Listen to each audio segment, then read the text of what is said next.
મિત્રો, પ્રસ્તુત વિડીયોમાં આપણે એક્સેલના એનાલિસિસ ટૂલ દ્વારા દ્વિમાર્ગીય વિચરણ પૃથક્કરણ એટલે કે two way ANOVA analysis of variance કરવાની રીત વિશે સમજ મેળવીશું. તે માટે સૌથી પહેલાં આપણે એક્સેલની એક શીટ ઓપન કરીએ છીએ. સ્ક્રીન પર દર્શાવ્યા પ્રમાણે એક્સેલની આ શીટમાં સરકારી અને ખાનગી સંગઠનના કર્મચારીઓ ના પ્રદત્ત આપવામાં આવેલા છે. સંગઠનનો પ્રકાર એ પ્રથમ ચલ છે અને વિસ્તાર એ બીજો ચલ છે. સંગઠનના પ્રકારના બે સ્તરો છે, સરકારી અને ખાનગી. સરકારીના પ્રદત્ત ઉપર આપવામાં આવેલા છે અને ખાનગીના નીચે આપવામાં આવેલા છે. સરકારી અને ખાનગી કર્મચારીઓ 3 વિસ્તારમાં વહેંચાયેલા છે. બીજા વેરિયેબલ પ્રમાણે શહેરી, ગ્રામીણ અને અર્ધ શહેરી. આ રીતે સંગઠન પ્રકારના 2 સ્તરો છે અને વિસ્તારના 3 સ્તરો છે. એટલે આ 2x3 ફેક્ટોરિયલ ડિઝાઇનમાં પ્રદત્ત રજૂ કરેલા છે. ફેક્ટોરિયલ ડિઝાઇન આવયવિક યોજના કહીએ છીએ આપણે. જ્યારે એનાલિસિસ ટૂલ દ્વારા આપણે દ્વિમાર્ગીય વિતરણ પૃથક્કરણ કરવાનું હોય ત્યારે સમગ્ર પ્રદત્તને આપણે પ્રથમ ચલના સ્તરોની સંખ્યાના આધારે જુદા જુદા વિભાગમાં વહેંચી દેવામાં આવે છે. આ વસ્તુ આપણે ધ્યાન રાખવાની છે. સંગઠનનો પ્રકાર પ્રથમ ચલ છે અને એના 2 સ્તરો છે, સરકારી અને ખાનગી. એટલે સમગ્ર પ્રદત્તને આપણે 2 વિભાગમાં વહેંચી દીધા છે. એક્સેલમાં પ્રદત્તની રજૂઆત આ રીતે જ થાય છે. એનાલિસિસ ટૂલનો ઉપયોગ કરવો હોય તો પહેલાં પ્રથમ વિભાગના તમામ પ્રદત્ત આપણે દાખલ કરી દેવાના અને જ્યાં એ પૂરા થતા હોય એના પછી બીજા વિભાગના પ્રદત્ત આપણે દાખલ કરવાના થાય છે. અને અહીંયા દર્શાવ્યું છે એ પ્રમાણે બંને ચલોના સ્તરોના નામ લખેલા હોવા જોઈએ. આ રીતે પ્રદત્ત રજૂ કરીએ આપણે, દાખલ કરીએ એક્સેલની શીટમાં, તો આપણે દ્વિમાર્ગીય વિચરણ પૃથક્કરણ એનાલિસિસ ટૂલ દ્વારા કરી શકીએ છીએ. આ બાબત આપણે ધ્યાનમાં રાખવાની છે. દોસ્તો, હવે આપણે ધ્યાનમાં રાખવાનું છે ડેટા રેન્જ. આપણા પ્રદત્તનો વિસ્તાર શું છે એક્સેલની શીટમાં એ નક્કી કરી લેવું પડે. અને પ્રદત્તનો વિસ્તાર નક્કી કરતી વખતે ધ્યાન રાખવાનું કે મુખ્ય ચલોના નામ પ્રદત્તના વિસ્તારમાં નહીં લેવાના, પણ બંને ચલોના સ્તરોના નામ આપણે ડેટા રેન્જમાં સમાવવાના. એટલે આમાં આપણી ડેટા રેન્જ A2 થી ચાલુ થશે અને છેક છેલ્લા અવલોકન સુધી, છેલ્લું અવલોકન આપણું છે D26માં, A2 થી D26. આ આપણી ડેટા રેન્જ થશે. હવે ડેટા રેન્જ નક્કી કરી લીધા પછી આપણે એને યાદ રાખવાની છે. પછી એક્સેલની શીટમાં સૌથી ઉપરની લાઇનમાં જુદા જુદા ટેબના નામ આપવામાં આવેલા છે. તેમાંથી ડેટા ટેબ ઉપર ક્લિક કરવાનું. ડેટા ટેબ ઉપર ક્લિક કરવાની સાથે જ આપણને સ્ક્રીન પર એક્સેલની શીટમાં સૌથી ઉપર જમણી બાજુએ ડેટા એનાલિસિસ બટન જોવા મળશે. એ ડેટા એનાલિસિસ બટન ઉપર ક્લિક કરવાથી આપણને આવું બોક્સ સ્ક્રીન પર જોવા મળશે. આ બોક્સમાં જુદા જુદા એનાલિસિસ ટૂલના નામ આપવામાં આવેલા છે. તેમાંથી આપણે યાદીમાં બીજા ક્રમે આપેલ એનોવા 2 ફેક્ટર વિથ રેપ્લિકેશન આ વિકલ્પને સિલેક્ટ કરવાનું છે અને સિલેક્ટ કરીને ઓકે બટન દબાવવાનું છે. ઓકે બટન દબાવતાની સાથે આવું બોક્સ આપણને જોવા મળશે. એમાં પ્રથમ બોક્સમાં લખ્યું છે ઇનપુટ રેન્જ. એટલે અહીંયા પ્રથમ બોક્સમાં આપણે ઇનપુટ રેન્જ લખવાની છે, જે છે $A, $2, $D, $26. એટલે A2 થી 26 આપણે ડોલર સાથે લખીએ છીએ. $A, $2, પછી કોલન, $D, $26. આ ડેટા રેન્જ થઈ ગઈ. ત્યારબાદ રોઝ પર સેમ્પલ. હવે આપણો જે પ્રદત્ત છે એ 2x3 ફેક્ટોરિયલ ડિઝાઇનમાં એટલે કે કુલ 6 સ્તરોમાં વહેંચાયેલો છે અને દરેક સ્તરમાં 12 અવલોકનો છે. જેમ કે સરકારી શહેરીમાં 12 અવલોકન, સરકારી ગ્રામીણમાં 12 અવલોકન, સરકારી અને અર્ધ શહેરીમાં 12 અવલોકન. આ રીતે 6 સ્તરોમાં આપણી જોડે કુલ 12 અવલોકન દરેકમાં છે. એટલે અહીંયા રોજ પર સેમ્પલની જગ્યાએ 12 લખી દેવાનું. ત્યારબાદ આલ્ફા લેવલ બાય ડિફોલ્ટ આપેલું છે 0.05 કક્ષાએ. આપણે હાઇપોથેસિસની ચકાસણી 0.05 કક્ષાએ કરવાના છીએ, એટલે આમાં કોઈ ફેરફાર નહીં કરીએ. જો ફેરફાર કરવો હોય તો કરી શકાય. ત્યારબાદ 3 ઓપ્શન આપવામાં આવેલા છે. એમાંથી પ્રથમ ઓપ્શન છે આઉટપુટ રેન્જ. એને આપણે સિલેક્ટ કરીશું. એ સિલેક્ટ કર્યા બાદ એની પાસે આપેલા બોક્સમાં આપણે એવા સેલનું એડ્રેસ લખવાનું છે કે જ્યાંથી આપણને દ્વિમાર્ગીય વિતરણના પરિણામો જોવા મળે. એટલે એક્સેલ એ સેલથી દ્વિમાર્ગીય વિતરણના પરિણામો રજૂ કરશે. અહીંયા આપણે લખીએ છીએ $F$1, એટલે કે આપણે દ્વિમાર્ગીય વિતરણના પરિણામો F1થી જોવા મળશે. $F$1 લખી દીધા પછી ઓકે બટન દબાવીશું. ઓકે બટન દબાવતાની સાથે આપણને દ્વિમાર્ગીય વિતરણના પરિણામો મળશે. આ રીતે જે 2 ભાગમાં વહેંચાયેલા હશે.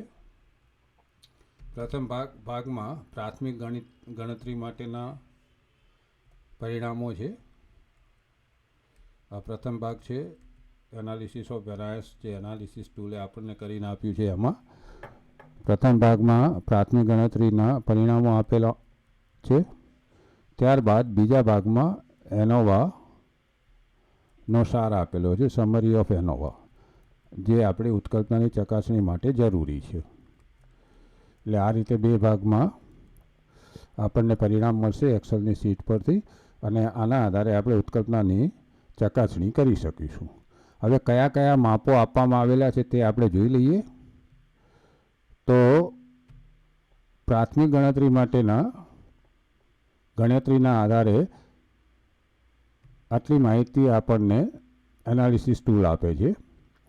જેમાં સમરી છે, પ્રાથમિક ગણતરીના પરિણામોની સમરી છે. પછી શહેરી વિસ્તારને લગતા પરિણામો ઉપરથી નીચે આપવામાં આવેલા છે. ગ્રામીણ વિસ્તારને લગતા પરિણામો ઉપરથી નીચે આપવામાં આવેલા છે. અર્ધ શહેરીના પરિણામો ઉપરથી નીચે આપવામાં આવેલા છે. શું જોઈએ આપણે જોઈએ. હવે સમરીમાં સૌથી પહેલાં કાઉન્ટ આપેલું છે. કાઉન્ટ એટલે અવલોકનોની સંખ્યા, એટલે કે n. પછી સમ એટલે અવલોકનોનો સરવાળો, એટલે કે સિગ્મા x આપેલું છે. પછી એવરેજ એટલે કે મધ્યક આપેલો છે. અને વેરાયન્સ એટલે વિચરણ. આ 4 બાબતો આપણને સરકારી અને શહેરી વિસ્તારના કર્મચારીઓના સંદર્ભમાં મળે છે. એ રીતે નીચે પ્રાઇવેટ અને શહેરી, ગ્રામીણ અને અશહેરીના પરિણામો આપણને આડા મળે છે. ત્યારબાદ કુલ શહેરી, ગ્રામીણ અને અશહેરીના પરિણામો મળે છે. હવે એક્સેલ તો આપણને અંગ્રેજીમાં આ રીતે આપે છે પરિણામ. આપણે એને સુધારીને આ રીતે લખી શકીએ. આવું કરવાથી પરિણામોમાં કોઈ ફેર પડતો નથી. પણ આપણે ગુજરાતીમાં જો અહેવાલ લેખન કરવાનું હોય તો ગુજરાતી કરવા માટે આપણે અહીંયા સુધારો કરી શકીએ છીએ. હવે કઈ કઈ બાબતો આપેલી છે. તો શહેરી વિસ્તારના સરકારી અને ખાનગી કર્મચારીઓના સંદર્ભમાં તમામ પ્રાથમિક માપો આપવામાં આવેલા છે. છેલ્લે ટોટલ આપવામાં આવેલું છે. ટોટલના સંદર્ભમાં, શહેરી ટોટલના સંદર્ભમાં, શહેરી કુલ કર્મચારીઓના સંદર્ભમાં 24 કર્મચારીઓ. એ રીતે ગ્રામીણના તમામ પરિણામો આપવામાં આવેલા છે, સરકારી, ખાનગી અને ગ્રામીણના કુલના સંદર્ભમાં. એ જ રીતે અર્ધ શહેરીના કુલ પરિણામો આપવામાં આવેલા છે, અર્ધ શહેરી સરકારી, અર્ધ શહેરી ખાનગી અને અર્ધ શહેરી કુલ. એ રીતે આડા પરિણામો ગવર્મેન્ટના શહેરી, ગ્રામીણ અને અર્ધ શહેરી તથા કુલ. એ રીતે બીજામાં ખાનગી, પ્રાઇવેટના શહેરી, ગ્રામીણ, અર્ધ શહેરી અને કુલના સંદર્ભમાં પ્રાથમિક ગણતરીના પરિણામો આપવામાં આવેલા છે. હવે આપણે જોઈએ એનોવા. એનોવાની સમરીમાં શું આપવામાં આવેલું છે, એના સારમાં શું છે. તો સૌથી પહેલાં છે સોર્સ ઓફ વેરિએશન. પછી છે એસએસ એટલે સમ ઓફ સ્ક્વેર્સ, એટલે કે વર્ગોનો સરવાળો. પછી છે ડીએફ એટલે કે ડિગ્રી ઓફ ફ્રીડમ, એટલે કે સ્વાતંત્ર્ય સંખ્યા. પછી છે એમએસ. એમએસ એટલે mean of sum of squares, વર્ગોના સરવાળાનો મધ્યક. પછી એફ આપેલું છે એટલે એનાલિસિસ ટૂલે આપણા માટે ગણેલ એફ મૂલ્યો આપવામાં આવેલા છે. ત્યારબાદ પી મૂલ્ય, પી વેલ્યુ. પી એટલે પ્રોબેબિલિટી એટલે કે સંભાવના મૂલ્યો આપવામાં આવેલા છે જે એનાલિસિસ ટૂલે ગણેલા છે. ત્યારબાદ એફ ક્રિટિકલ એટલે 0.05 કક્ષાએ આપણે ઉત્કલ્પનાની ચકાસણી કરીએ છીએ એટલે મળેલા એફ મૂલ્યને આપણે 0.05 કક્ષાએ એફના સારણી મૂલ્ય સાથે સરખાવવા પડે. તો એ જે સારણી મૂલ્યો છે એ એનાલિસિસ ટૂલ આપણને અહીંયા આપી દે છે, તેને કહે છે એફ ક્રિટિકલ. FCRIT એટલે એફ ક્રિટિકલ. આ રીતે આપણને એનોવાની સમરી આપે છે. હવે પહેલું છે source of variation. Source of વેરિએશનને આપણે ગુજરાતીમાં કહીએ છીએ વિચલનોનો સ્ત્રોત. તો આપણે એને સુધારી દઈએ અહીંયા. પછી છે સેમ્પલ એટલે પ્રથમ ચલનું નામ સેમ્પલ. ત્યાં છે સેમ્પલની જગ્યાએ આપણે પ્રથમ ચલનું નામ લખી દઈશું. સંગઠનનો પ્રકાર ઓટી, શોર્ટમાં એને ઓટી એટલે ઓર્ગેનાઇઝેશન ટાઈપ. પછી જે વિસ્તાર, બીજો ચલ એટલે કોલમ્સની જગ્યાએ બીજા ચલનું નામ લખીશું વિસ્તાર. અંગ્રેજીમાં આપણે એને એરિયા કહીએ છીએ. પછી ઇન્ટરેક્શન. ઇન્ટરેક્શન એટલે આંતરક્રિયા. આંતરક્રિયા કોની? તો સંગઠનના પ્રકારની અને વિસ્તારની. એ આપણે અહીંયા સુધારી દઈએ ગુજરાતીમાં લખવું હોય તો.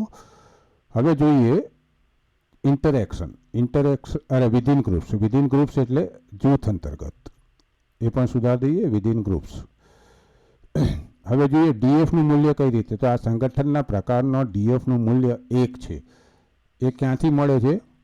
તો ડીએફ ઓફ ઓર્ગેનાઇઝેશન ટાઈપ બરાબર કે ઓટી -1. કે એટલે સ્તરોની સંખ્યા, ઓટી એટલે ઓર્ગેનાઇઝેશન ટાઈપ, સંગઠનના પ્રકારના સ્તરોની સંખ્યા. આપણી જોડે 2 સ્તર હતા, સરકારી અને ખાનગી. એટલે કેઓટી સંગઠનના પ્રકારની કક્ષાઓ 2 એટલે ડીએફ ઓફ ઓર્ગેનાઇઝેશન ટાઈપ 2 - 1 1 થયું. આ રીતે આપણને સંગઠનના પ્રકારનો ડીએફ મળે છે. હવે જોઈએ વિસ્તારનો ડીએફ 2 મળે છે. એ કઈ રીતે? તો DF of area equals to કે એ -1. કે એ એટલે વિસ્તારની કક્ષાઓ. વિસ્તારની 3 કક્ષાઓ હતી, શહેરી, ગ્રામીણ અને અર્ધ શહેરી. એટલે વિસ્તારની કક્ષાઓ 3 એટલે એરિયા વિસ્તારનો ડીએફ થાય 3 - 1 2. ત્યારબાદ ડીએફ મળે છે સંગઠનનો પ્રકાર ગુણ્યા વિસ્તાર, આંતરક્રિયાનો ડીએફ. એ કઈ રીતે? તો ઓર્ગેનાઇઝેશન ટાઈપ ઇન્ટુ એરિયાનો ડીએફ બરાબર ડીએફ ઓફ ઓર્ગેનાઇઝેશન ટાઈપ ગુણ્યા ડીએફ ઓફ એરિયા. એટલે સંગઠનના પ્રકારનો ડીએફ ગુણ્યા વિસ્તારનો ડીએફ બંનેનો ગુણાકાર કરીએ તો 1 અને 2 છે ક્રમશઃ. એટલે 1 ગુણ્યા 2 બરાબર 2 થાય. એટલે એનો ડીએફ આવ્યો 2. ત્યારબાદ છે જૂથ અંતર્ગતનો ડીએફ. એ આપણને મળે છે ડીએફ વિધિન ગ્રુપ્સ. એટલે ડીએફ જૂથ અંતર્ગતનો બરાબર n, કેપિટલ N માઇનસ કે ઓટી ગુણ્યા કે એ. n એટલે અવલોકનોની કુલ સંખ્યા 72 માઇનસ પછી બ્રેકેટમાં છે કે ઓટી ગુણ્યા કે એ. એટલે ઓર્ગેનાઇઝેશન ટાઈપના સ્તરોની કક્ષા 2 અને વિસ્તારના સ્તરોની સંખ્યા 2, કક્ષાઓની સંખ્યા 3. એટલે 2 ગુણ્યા 3 6, 72 - 6 એટલે 66. આ રીતે આનો ડીએફ મળે છે. અને પછી કુલ ટોટલનો ડીએફ 71. કઈ રીતે મળે છે? તો ડીએફ ઓફ ટોટલ કુલનો ડીએફ બરાબર n - 1, જ્યાં n બરાબર 72 આપણે જોઈ ગયા, -1 એટલે 71. આ રીતે આપણને ડીએફ મળે છે.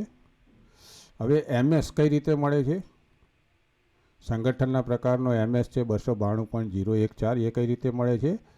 તો સંગઠનના પ્રકારનો એસએસ ભાગ્યા સંગઠનના પ્રકારનો ડીએફ ભાગાકાર કરીએ એટલે આપણને સંગઠનના પ્રકારનો એમએસ એટલે કે મધ્યક, વર્ગોના સરવાળાનો મધ્યક મળે છે.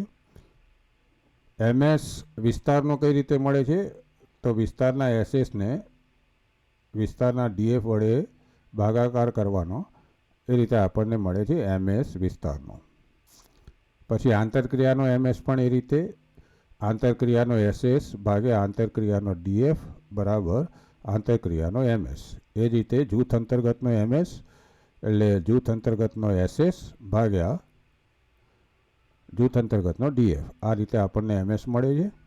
હવે એફ કઈ રીતે મળે છે? તો સંગઠનના પ્રકારનો એફ મૂલ્ય એટલે આને આ અવલોકિત એફ મૂલ્ય કહેવાય, જે આપણા પ્રદત્તના આધારે મળેલું છે. એટલે આ અવલોકિત કહેવાય, ગણતરી કરેલ એફ મૂલ્ય કહેવાય. એટલે સંગઠનના પ્રકારનો એફ 2.326 કઈ રીતે મળે છે? તો સંગઠનના પ્રકારનો એમએસ ભાગ્યા જૂથ અંતર્ગતનો એમએસ, એટલે સંગઠનના પ્રકારનો એફ મળ્યો. એ રીતે વિસ્તારનો એફ એટલે વિસ્તારનો એમએસ ભાગ્યા જૂથ અંતર્ગતનો એમએસ, એટલે વિસ્તારનો એફ મળી જશે. એ રીતે આંતરક્રિયાનો એફ બરાબર આંતરક્રિયાનો એમએસ ભાગ્યા જૂથ અંતર્ગતનો એમએસ. આ રીતે આપણને એફ અવલોકિત એફ મૂલ્ય મળે છે, આપણા પ્રદત્તના આધારે ગણેલ.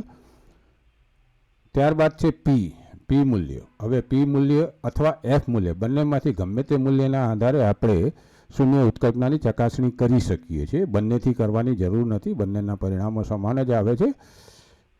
તુલના કરવાની રીત બદલાય છે.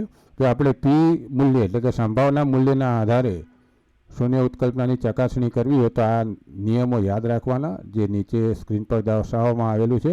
જો પીનું મૂલ્ય 0.01 કરતાં નાનું કે એના જેટલું હોય તો HO એટલે કે હાઇપોથિસિસના 0.01 કક્ષાએ અસ્વીકાર થાય. જો પીનું મૂલ્ય 0.1 કરતાં મોટું અને 0.05 કરતાં નાનું અથવા એના જેટલું હોય તો શૂન્ય ઉત્કલ્પનાનો 0.05 કક્ષાએ અસ્વીકાર થાય. અને જો શૂન્ય ઉત્કલ્પનાનું મૂલ્ય 0.05 કરતાં વધુ હોય તો HO એટલે કે શૂન્ય ઉત્કલ્પનાનો અસ્વીકાર થતો નથી. એટલે પી મૂલ્યના આધારે આપણે ઉત્કલ્પનાની ચકાસણી કરવી હોય તો આ ત્રણ બાબતો યાદ રાખવાની.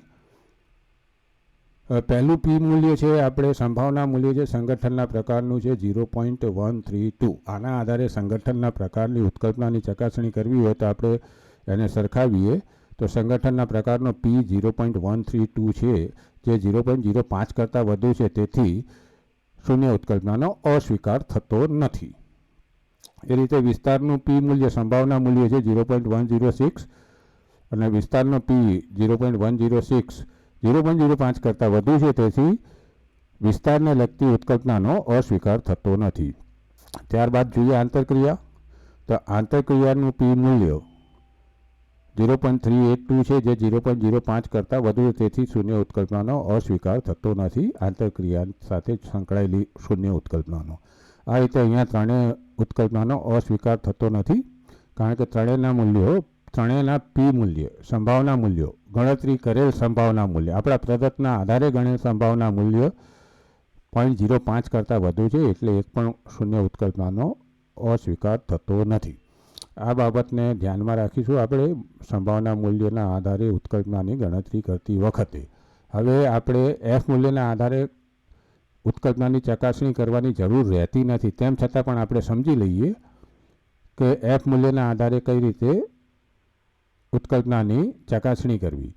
તો આપણું જે ગણેલું એફ મૂલ્ય છે એનું એફ ક્રિટિકલ સાથે એટલે એફના સારણી મૂલ્ય સાથે અપેક્ષિત સારણી મૂલ્ય 0.05 કક્ષાએ અપેક્ષિત સારણી મૂલ્ય જે છેલ્લા સ્તંભમાં આપવામાં આવેલા છે એની જોડે આપણા એફ મૂલ્યની તુલના કરવાની છે.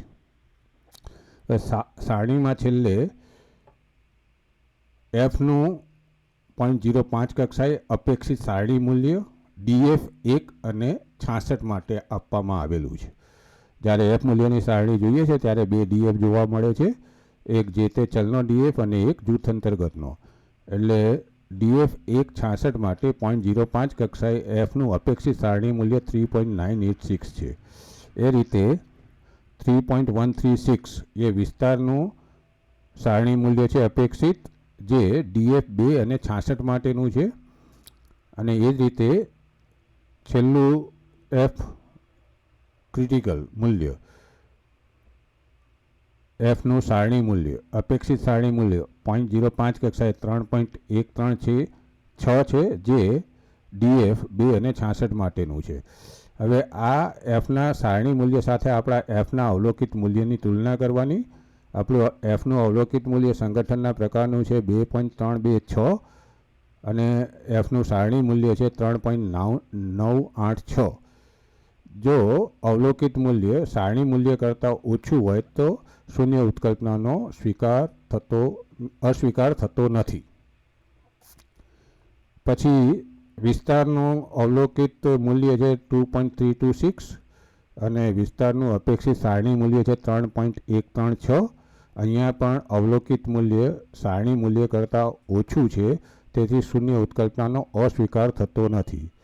એ રીતે આંતરક્રિયાનું અવલોકિત એફ મૂલ્ય છે 0.978, જે એફના 0.05 કક્ષાએ અપેક્ષિત સારણી મૂલ્ય 3.136 કરતાં નાનું છે, તેથી આંતરક્રિયાની ઉત્કલ્પનાનો પણ અસ્વીકાર થતો નથી. તો દોસ્તો, પ્રસ્તુત વિડીયોમાં આપણે એનાલિસિસ ટૂલ, એક્સેલના એનાલિસિસ ટૂલ દ્વારા કઈ રીતે દ્વિમાર્ગીય વિચરણ પૃથ્થકરણની ગણતરી કરવી તેના વિશે ચર્ચા કરી છે. હવે પછીના વિડીયોમાં ફરી આંકડાશાસ્ત્ર સંબંધિત કોઈ મુદ્દા અંગે ચર્ચા કરીશું. ત્યાં સુધી ગુડ બાય, થેન્ક યુ.